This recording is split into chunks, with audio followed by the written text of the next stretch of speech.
মানুষকে ভান মারার বিদ্যা বা শত্রুকে তাবিজের মাধ্যমে ধ্বংস করে দেওয়া বা শত্রুর কোনো ক্ষতি করা, এটাই হচ্ছে ভানবিদ্যা। তো ভিউয়ার্স, আমাদের মধ্যে অনেক লোকজন আছেন যারা বিভিন্ন শত্রুর মাধ্যমে বহুদিন থেকে প্রতারিত হয়ে আসতেছেন, বহুদিন থেকে অত্যাচারিত হয়ে আসতেছেন, কিন্তু আপনি চাইলেও তাকে কোনো ক্ষতি করতে পারেন না। আপনি জানেন যে সেই ব্যক্তির আপনার শত্রু, তারপরও তাকে আপনি কিছু করতে পারেন না। এর কারণ হচ্ছে সে হয়তো আপনার থেকে অর্থশালী বা বিদ্যশালী, বা হয়তো সে লোকটা আপনার কাছের কেউ, যে তাকে কোনোভাবে আঘাত করা যাবে না। তো সেই ক্ষেত্রে কিন্তু মানুষ এই কবিরাজের কাছে আসে বিভিন্ন তাবিজ কবুজের মাধ্যমে শত্রুকে শাস্তি দেওয়ার জন্য, শত্রুকে ভান মারার জন্য। কিন্তু তারা বহু চেষ্টার ফলেও কিন্তু ব্যর্থ হয়।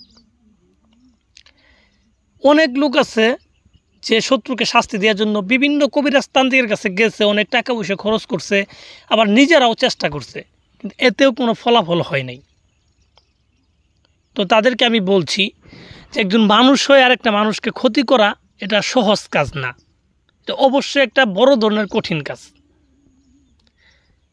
আবার এক পর্যায়ে সহজ কাজও বলা যায়, যদি আপনার সঠিক বিদ্যা জানা থাকে, সঠিক বিদ্যা প্রয়োগ করার অভিজ্ঞতা আপনার জানা থাকে, তাহলে কিন্তু আপনি সহজে একজন লোককে এই ভান মেরে ক্ষতি করতে পারবেন।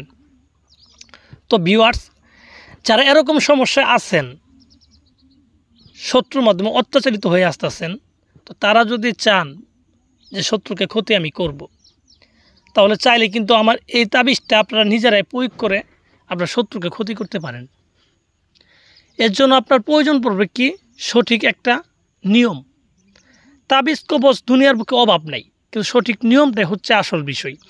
কারণ তাবিজ কবজ যদি সঠিক নিয়ম অনুযায়ী না করতে পারেন, আপনি আজীবন তাবিজ কবজ করলে আপনার চুল পরিমাণ কোনো লাভ হবে না, আপনার কাজের কোনো রেজাল্ট পাবেন না।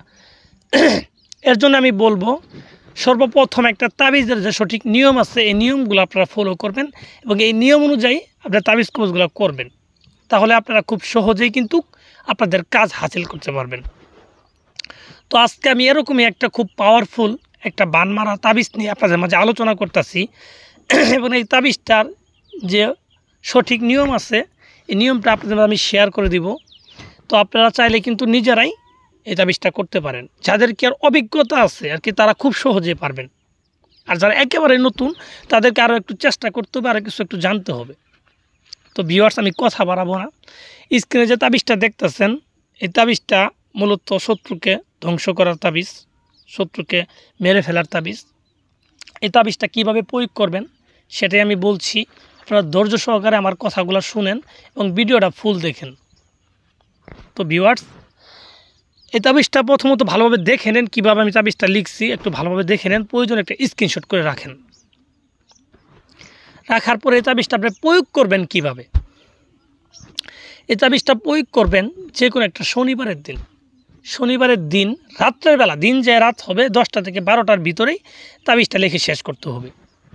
এবং এই তাবিজটা লেখার জন্য যাইতে হবে আপনি যে কোনো একটা শ্মশানে গিয়ে আপনি শ্মশানে যে কোনো একটা জায়গায় আসন সাজাবেন, সামনে মোমবাতি আগরবাতি এগুলো ধরাই নেবেন সুন্দরভাবে।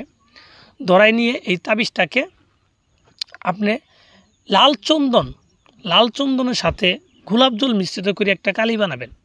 সেই কালিটা আপনার ডান হাতের শাহাদাতের আঙ্গুল দিয়ে ঠিক আছে, এটা একটা মরা গরুর হাড্ডির উপরে লিখবেন। মরা গরুর হাড়ের উপরে এই তাবিজটা লিখবেন। 2টা হাড়ের উপরে 2টা তাবিজ লিখবেন, সুন্দরভাবে লিখবেন। লিখার পরে যে আপনার কাঙ্ক্ষিত শত্রু, তার নাম এবং তার বাবার নামটা লিখে দিবেন। যাকে ক্ষতিটা করতে চাচ্ছেন তার নাম, তার বাবার নামটা লিখে দিবেন। তো লিখে দেওয়ার পর আপনি হাড়টাকে কালো কাপড় দিয়ে পেঁচাবেন। কালো কাপড় দিয়ে সুন্দরভাবে 2টা হাড়কে পেঁচানোর পরে একটা হাড়কে আগুনে পুড়ে দিবেন। যে কোনো একটা আগুনে এই হাড়টাকে ফেলে দিবেন, যেন একদম ছাই হয়ে যায় পুড়ে, এরকম বড় ধরনের একটা আগুনে ফেলে দিবেন। দেওয়ার পর আরেকটা হাড় যে থাকবে, সেই হাড়টাকে একটা নিম গাছের ডালে বেঁধে দিবেন। নিম গাছের ডালে সুন্দরভাবে বেঁধে দিবেন। এবার বেঁধে দেওয়ার পর 3টা দিন অপেক্ষা করবেন। তো আশা করি আপনি দেখবেন 3 দিনের ভিতর আপনার কাঙ্ক্ষিত শত্রু যদি চান মেরে ফেলতেই পারবেন। ঠিক আছে, সে অসুস্থ হওয়ার পরে জিনিসটা আপনি খুলে ফেলবেন গাছ থেকে, তাহলে সে অসুস্থই থাকবে। আর যদি মারতে চান তাহলে গাছে ওই হাতকে ঝুলাইয়ে রাখবেন, দেখবেন সে একবার এক পর্যায়ে মারাই যাবে। এটা একবার পরীক্ষিত।